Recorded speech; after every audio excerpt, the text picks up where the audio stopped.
baby sa daycare. 8 a.m. na guys. Yan, buti maga siya nakagising ngayon. Let's go, look! Let's go. Baby, bye-bye! Bye-bye.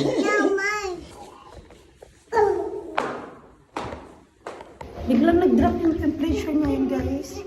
Ano ngayon? 7. Pero feels like 4 daw. Yun na yun guys. Tapos na yung summer nila dito. My goodness. Where's your school? Here. You know where? Here. Here. Oh.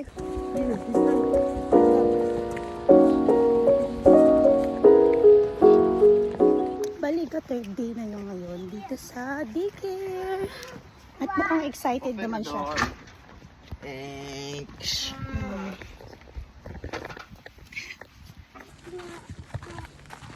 What will you say to them? Good morning, Moy.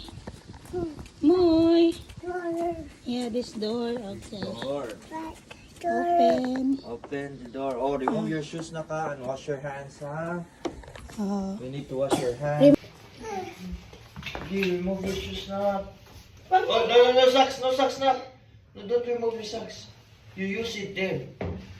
Don't remove. Put it back. Hands, ha? Put it there. Ah.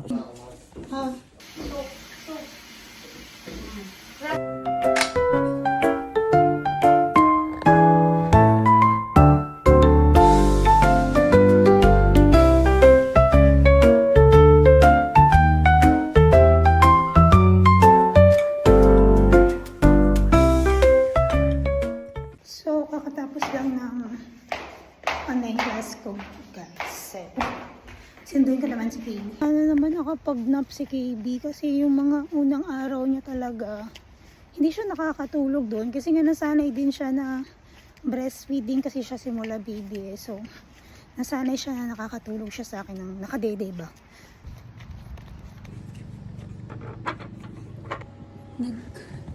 Nag-sleep sila. Hi, are you eating? Eat more, eat more. Okay, time to go home. Let's pick up your things here. Your shoes. Do you feel cold na? No. No. No, okay. Papa is waiting for you at home. So, open the door. Push.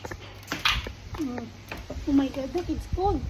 Next time, tomorrow I will bring your gloves pala ha, kasi it's getting cold na. No?